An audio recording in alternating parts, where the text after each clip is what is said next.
bienvenidos queridos hermanos a este su programa Compartiendo la Palabra. Soy el Padre Rico de la parroquia de Nuestra Señora de los Dolores de Parlier, California, y estamos celebrando el quinto domingo de la Pascua, y para esta ocasión me acompaña Sandra. Bienvenida, Sandra, ¿cómo estás? Gracias, Padre. Muy bien, benditos a Dios, alegre y feliz por la etapa en la que estamos ahorita, en el tiempo litúrgico. Exactamente, estamos celebrando el quinto domingo de la Pascua, pero también estamos celebrando el día de mañana, 30 de abril, celebramos el Día del Niño. Así es. Una felicitación a todos los niños de nuestras parroquias, de nuestras comunidades, y a todos los niños, pues de las familias, porque fíjate, Sandra, que la familia, tú que eres madre de familia, yo siempre manejo la idea de que cada hijo o cada criatura en el matrimonio es una bendición de Dios. Es una bendición de Dios. Indudablemente, bajo la situación que haya sido concebido, aquella criatura es una bendición de Dios. Así es. De ahí que la iglesia tenga ese entusiasmo, ese énfasis de defender, ahora sí, la vida Claro. del concebido, ahora sí, a capa y espada. Por eso, el día de mañana que celebramos el Día del Niño, una felicitación y que todos cuidemos de esos niños, porque como decía el Papa San Juan Pablo II, ya a Sí, estas ahora alturas, ya santo, exactamente, decía que el futuro de la iglesia estaba, bueno, él decía que en los jóvenes. Yo me voy un poquito más atrasito y digo, los niños son precisamente los pilares de la iglesia futura. Sí, y hay que recordar que cada semillita que sembremos en los niños a sus años dará fruto. Entonces es bien importante, como padres de familia, como decía el Padre, yo soy madre de 3 hijas, ¿qué semillas estamos sembrando, verdad? Porque a su tiempo dará fruto, y después vamos a decir, ¿nos vamos a alegrar o vamos a decir, ¿por qué, Dios mío, por qué a mí? Bueno, pues, ¿qué semillas sembramos a nuestros niños? Yo creo que al celebrar el Día del Niño también, Sandra, es importante saber y sobre todo que cada papá, cada mamá, celebrando el Día del Niño, se haga la pregunta, ¿qué tanto yo estoy valorando, cuidando, educando y estar al pendiente de las necesidades de lo que se me ha encomendado? Sí. Porque un niño, sí, yo les digo, es una bendición de Dios, pero también es una gran responsabilidad. Sí. Dios para nos pedirá los dos, cuentas. Para los dos, tanto para el papá como para la mamá. Porque tristemente sabemos, no vamos a ocultar la realidad, que cuántos padres de familia, híjole, se olvidan de sus hijos. Nada más han concebido la criatura, se han olvidado y nunca más se han acercado, mucho menos que hayan colaborado al crecimiento, al cuidado, a la responsabilidad paternal. Sí. Por eso yo creo que es importante cuando que estamos cerrando ya también el mes de abril con esta festividad del Día del Niño, es importante evaluar y valorar el papel tan importante que Dios se les ha encomendado, sea como papá, como mamá, para cuidar de aquel niño o de aquella niña. Así pues es. bueno, felicidades de todo corazón a todos los niños que estén viendo o que nos estén acompañando, porque luego hay niños que sí nos ven también. Sí, qué bueno. Sí, uno ve ahí en la iglesia, lo de de repente el niño o la niña, porque nos dicen Diosito, los niños, en su inocencia. Creen que este es un Diosito. Exactamente, le digo, ay, mijito, siga pidiendo ahora sí a Diosito por mí. Dicen, ay, Diosito, te vi en la tele. Ah, sí, te vi en la tele. Saliste ahí. Ah, gracias. Pero ¿por qué lo ven? Porque los papás ponen el canal, ¿verdad? Exactamente. Entonces ahí está la idea. Por eso una felicitación y sobre todo que todos cuidemos de ese regalo tan grande que Dios ha encomendado a ustedes como papás y a nosotros como iglesia para cuidar de los niños. Y bueno, pues vamos a darle continuidad a la primera lectura de este quinto domingo de Pascua, y la lectura es tomada de Hechos de los Apóstoles, capítulo 9, versículos del 26 al 31. Cuando Pablo regresó a Jerusalén, trató de unirse a los discípulos, pero todos le tenían miedo, porque no creían que se hubiera convertido en discípulo. Entonces, Bernabé lo presentó a los apóstoles y les refirió cómo Saulo había visto al Señor en el camino, cómo él había predicado en Damasco, con valentía en el nombre de Jesús. Desde entonces vivió con ellos en Jerusalén, iba y venía predicando abiertamente en el nombre del Señor, hablaba y discutía con los judíos de habla griega y estos intentaban matarlo. Al enterarse de esto, los hermanos condujeron a Pablo a Cesarea y lo despacharon a Tarso. En aquellos días, las comunidades cristianas gozaban de paz en toda Judea, Galilea y Samaria, con lo cual se iba consolidando, progresaban en la fidelidad a Dios y se multiplicaban animadas por el Espíritu Santo. Palabra de Dios. Te alabamos, Señor. Sandra, ¿cuál es el contexto de esta primera lectura para poder entender por qué los judíos le tenían miedo, o los primeros cristianos le tenían miedo a Pablo? Acordémonos que Pablo, su ministerio, tampoco fue su misión. Su función fue perseguir primero a los cristianos. Pero él creía que estaba bien. Exactamente.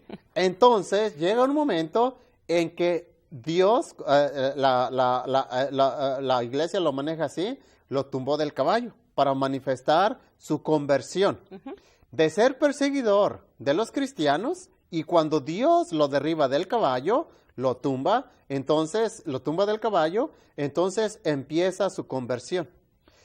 Y fíjate que Pablo, Sandra, es uno de los testimonios de esas conversiones drásticas, de esas conversiones, exactamente. De un día para otro, ¿verdad? Sí. Por eso es que los nuevos cristianos le tenían miedo. No se la creían. Decían, ¿cómo si nos andaba persiguiendo, nos encarcelaba y nos llevaba presos? Claro. Y nos encarcelaba. Con toda razón dudaban. Sí, exactamente. Dice, y ahora que nos lo presentan. Ahora muy tantito. Sí, dicen, no, como que aquí algo anda mal. Por eso la función de Bernabé lo presenta. Dice, no, es el mismo aquel que persiguió a los cristianos, aquel que los encarcelaba, aquel que los llevaba ante los sacerdotes y todo aquello, pero ahora, dice, ya se ha convertido al Señor. Y es un testimonio de una conversión. Yo creo que la conversión de Pablo es una de las conversiones que nosotros debemos, ahora sí, de lucir o de transmitir para ejemplos de las conversiones, de los arrepentimientos y de los acercamientos a Dios, Sandra. Sí, mire, que él yo me pongo en su lugar, en sus zapatos, ser rechazado, lo cual a muchos de nosotros nos puede pasar o a todos alguna vez en la vida, y ser rechazado por los discípulos de Jesús, o sea, por gente buena, por gente sabia que Cristo había estado entrenando por varios años, por 3 años. Entonces es rechazado de esta manera, pero había un porqué, yo comentaba hace un ratito, ¿verdad? Bueno, es que Pablo ya tenía una reputación, entonces así pasa a veces en nuestras familias, padre. Por ejemplo, el que es alcohólico, ¿no? Año tras año pidiéndole perdón a la esposa, pidiéndole perdón a los hijos y vuelve a caer y vuelve a caer. Tiene un encuentro con Cristo porque si hay casos, como dice usted, fue una conversión muy radical y hay casos en los que sí de repente el Señor sana del alcoholismo así tajantemente y la esposa no le cree y la esposa no cree, ya no quiere perdonar. Pero fíjese que aquí en la lectura nos dice cómo Pablo y Bernabé, siendo testigo de esto, comprobó con hechos que sí había habido una conversión. No, y sobre todo que Bernabé lo presenta. O sea, como testigo, como ¿no? testigo, y les tiene que decir, y les aclara, es el mismo, es la misma persona, pero ahora ha sido convertido, y yo se los presento para que ustedes acepten su testimonio, acepten su predicación y acepten su enseñanza. Porque fíjate que Pablo, Sandra, fue de los intelectuales. Por eso, exactamente, por eso es que el legado de Pablo tenemos las 21 cartas a las diferentes comunidades, porque antes de convertirse al cristianismo, Pablo era de los letrados. Había estudiado en ese tiempo, por supuesto, en la mejor universidad, en la Universidad de Gamaliel, exactamente. Y allí estudiaban los letrados, por eso es que dice la primera lectura, inclusive ya convertido se ponía a discutir con los judíos porque estaba al mismo nivel intelectual. Y mire, por ejemplo, San Pedro, ¿cuál era su profesión? Pescador. Sí, quizá no había tenido oportunidad de ir a la escuela, entonces había como una riña, ¿verdad? Como un le jalo y le estiro, pero yo veo aquí la complementariedad. Fíjate que son cosas, sí, dices tú, haces una comparación muy acertada, pero aquí se manifiesta, entra la autoridad del Espíritu Santo. O sea, el Espíritu Santo nos pone a todos en nuestro lugar. Parejitos. Exactamente. Y al Espíritu Santo, por eso es lo importante, estamos en el tiempo pascual. Estamos en el tiempo pascual y tenemos que, por eso todas las lecturas, todos los textos de la primera lectura y Hechos de los Apóstoles son los primeros testimonios de los primeros cristianos. Sí. Y las actitudes de los testimonios de los primeros cristianos, cómo se fue dando la enseñanza. Y por eso, guiados siempre, termina la lectura diciendo, sí, guiados, conducidos por el Espíritu Santo. Que el Espíritu Santo no se nos olvide, que San Agustín dice en uno de sus textos que el Espíritu Santo es como el alma de nuestro cuerpo. Dice, así como nosotros tenemos un espíritu, el alma que es el que nos mueve, el Espíritu Santo, dice, es el que va moviendo y va conduciendo a la iglesia.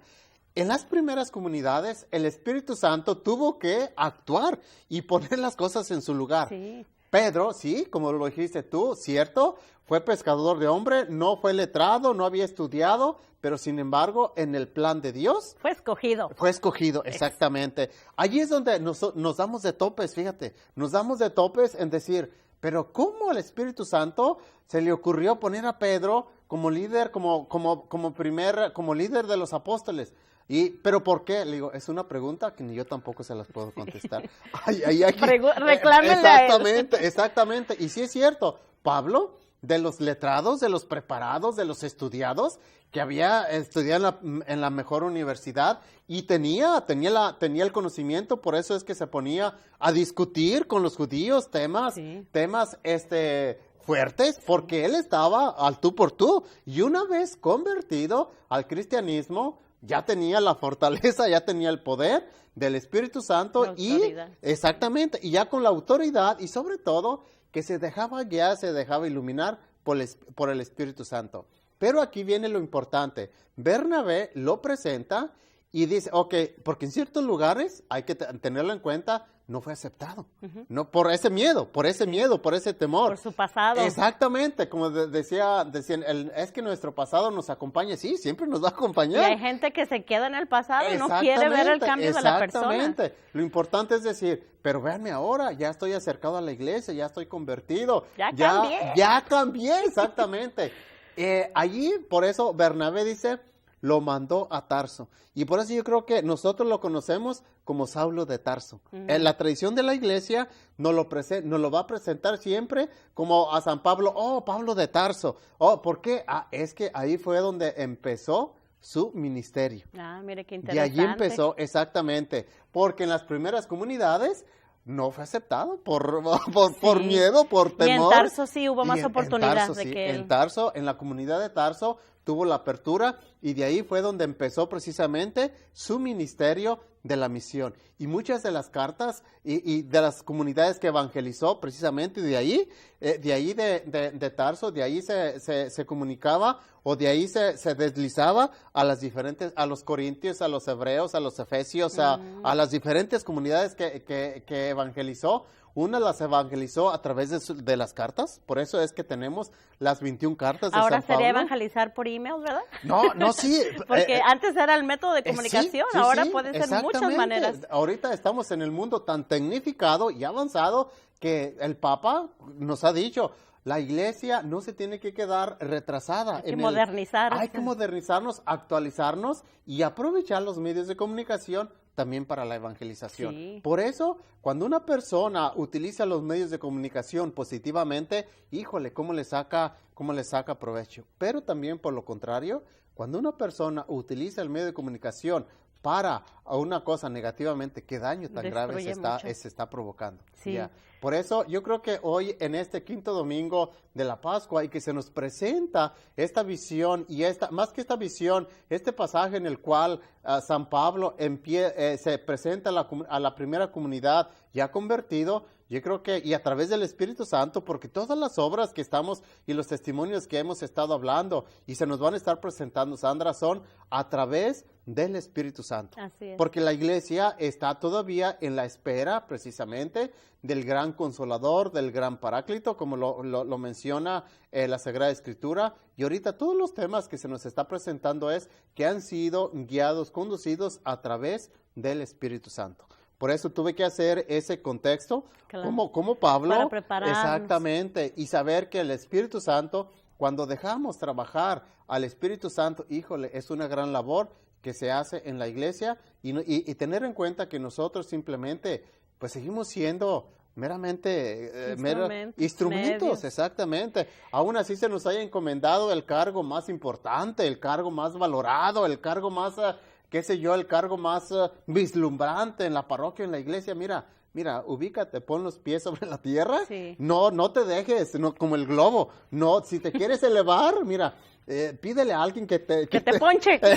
No que te ponche, que te jale. Que te jale del que cordoncito. no te deje elevarte, mucho menos inflarte. Porque la caída va a ser muy Híjole, dura va a cuando te doler, des cuenta y entre que... más alto subas o te dejes subir, el porrazo va a ser más más fuerte. Sí, realmente nos necesitamos todos y todo bautizado tiene el Espíritu de Dios. Entonces, ya seas sacerdote, ya seas laico, ya seas madre, seas soltero, como sea tu situación, tienes el Espíritu Santo si eres bautizado. Y todos nos necesitamos a todos.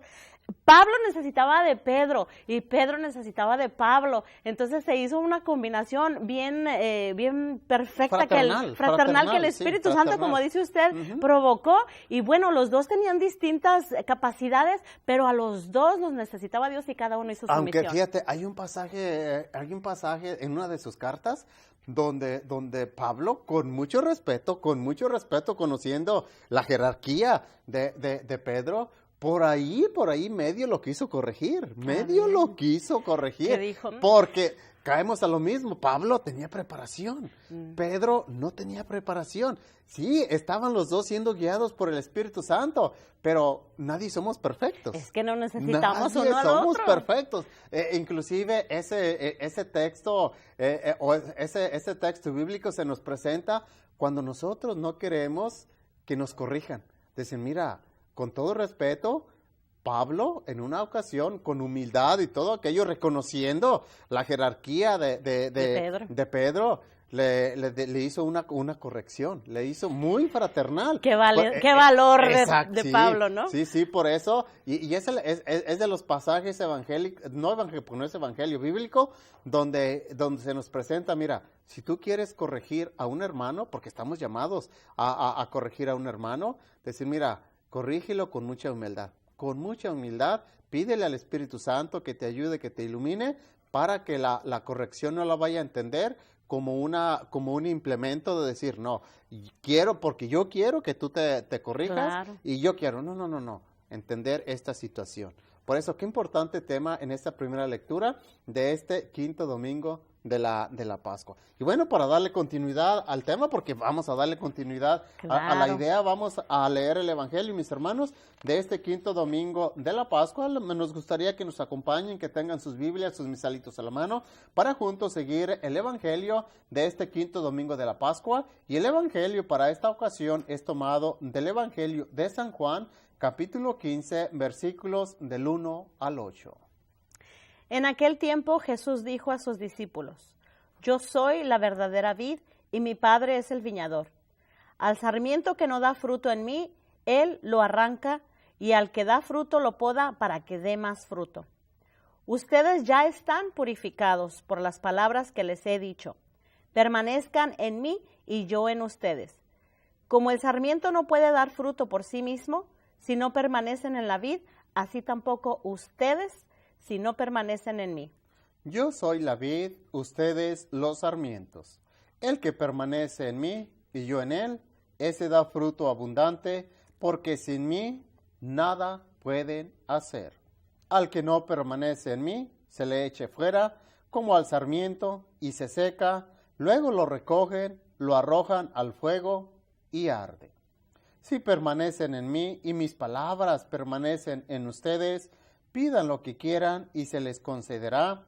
La gloria de mi Padre consiste en que den mucho fruto y se manifiesten así como discípulos míos. Palabra del Señor. Gloria a ti, Señor Jesús. Sandra, este evangelio en este quinto domingo de la Pascua nos invita a que vivamos y permanezcamos en la unidad.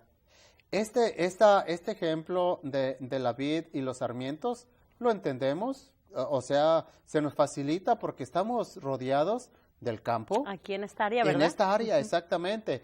Y sabemos que la vid o la viña, para que dé fruto, tiene que haber esa unidad, esa conexión. Aunque ¿cómo se llama? ¿La guía? La guía, exactamente. La guía, dice, si no está unida la guía a la vid, por muy nueva o fresca o muy de buena calidad, si no está unida a la vid, no da fruto, no, muere y no da fruto.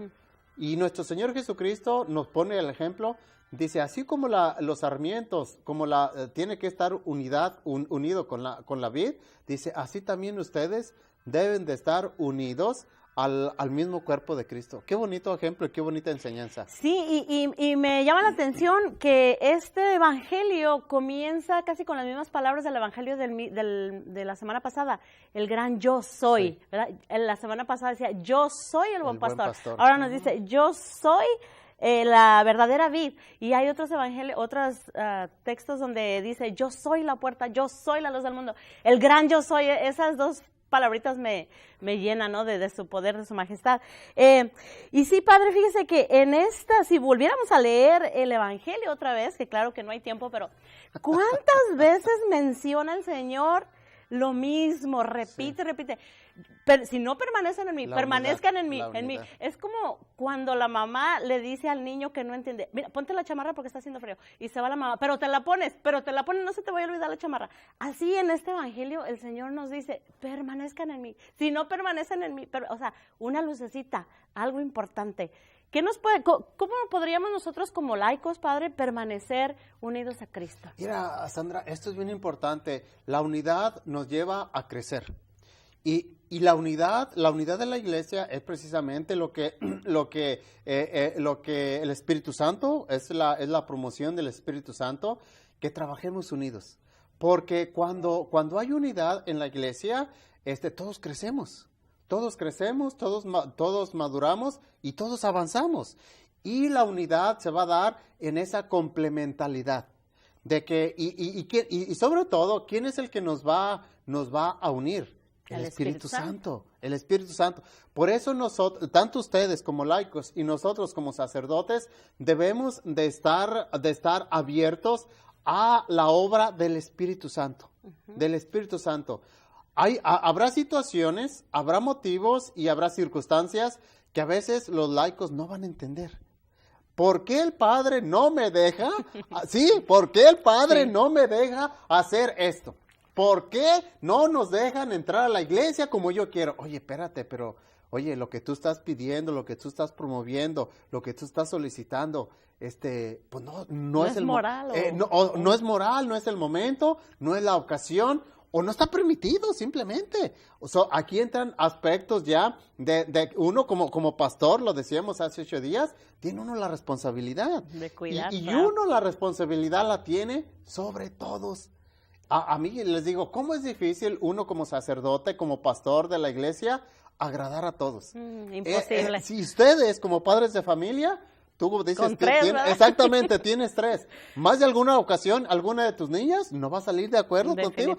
Ay, mamá, pero ¿por qué a mi hermana sí y a mí no? Ay, mami, pero siempre. ¿Por qué? Exactamente. Sí. Si a ti que son 3, hijo, le dices, ¿cómo le hago para complacer Dale gusta a todas. Exactamente. Imagínate, por ejemplo, en Parlier, que son 15,000 personas, para agradar a 15,000 personas y que todos me digan, padre, qué bonito estuvo esto, felicidades. No, algunos me van a decir, padre, qué bueno que lo hizo, otros, padre, que ahora sí. La regó. Exactamente, la regó. ¿Por qué no nos dejó hacer esto? Pues porque no está permitido, mijo. Simplemente tenemos que ser guiados, dejarnos guiar y estar disponibles. Fíjate que aquí la unidad se manifiesta en la disposición para trabajar juntos. La disponibilidad. Porque cuando hay disponibilidad de ustedes como laicos hacia nosotros como pastores y dejamos guiar al Espíritu Santo, entonces se da esa complementariedad. El padre no me dejó esto, por esta razón. No le hace, no hay problema. No me dejó hacer esto, pero yo estoy dispuesto y más cuando dicen, por ejemplo, cuando dicen, padre, bueno, eso no lo podemos hacer. ¿Qué sí podemos hacer? Eso es diferente. Y están abiertos a las opciones. Exactamente. Por eso, la unidad en la iglesia y en este quinto domingo de la Pascua que estamos celebrando, híjole, la unidad debe de ser una característica de los hijos de Dios. Yo siempre, cuando llegan personas y me dicen, padre, me invitaron, un hermano, qué sé yo, me invitó a su iglesia, a su religión. ¿Es bueno o es malo? Digo, mira, ve simplemente cuál es la característica de esa iglesia. Porque la iglesia que fundó nuestro Señor Jesucristo nos llama a vivir en la unidad. Pero cuando una iglesia, una congregación te dice, tú no te debes de juntar con aquel, no, tú no le debes de hablar, hay división. Tú no, oye, eso no viene de Dios. Porque lo primero que nos enseña nuestra iglesia que es unidad, estar unidos. Y es precisamente lo que el Espíritu Santo trata de formar, de que el cuerpo de Cristo, que es la iglesia, que no se le vaya, que ningún miembro se le vaya a desprender y que ningún miembro se le vaya para un lado diferente, porque el mismo San Pablo ha hecho la comparación, aunque el cuerpo se compone de diferentes miembros, sin embargo, cada miembro es importante y tiene que estar unido al cuerpo de Cristo, a su cuerpo, que es, la cabeza, exactamente. Cuando ya una parte del cuerpo no está unido a la cabeza y ya se va para otro lado totalmente diferente, qué duro es. ¿Y quién es el que pierde? El que se alejó. Porque la iglesia sigue caminando, el cuerpo sigue caminando. Lo que dice el Evangelio, si no están unidos, pues van a ser arrojados al fuego. Para eso, mis hermanos, hay que permanecer en la unidad. Pedir por la unidad de la iglesia y sobre todo estar unidos, estar en comunicación. Y bueno, Sandra, el tiempo se nos ha terminado. Otra vez recalcamos muchas felicidades a todos los niños por el día tan importante del Día del Niño. Cuidar y protegerlos. Y la bendición de Dios Todopoderoso, Padre, Hijo y Espíritu Santo permanezca para siempre con ustedes. Dios los bendiga, los cuide. Los esperamos la próxima semana. Que les vaya muy bien y adelante.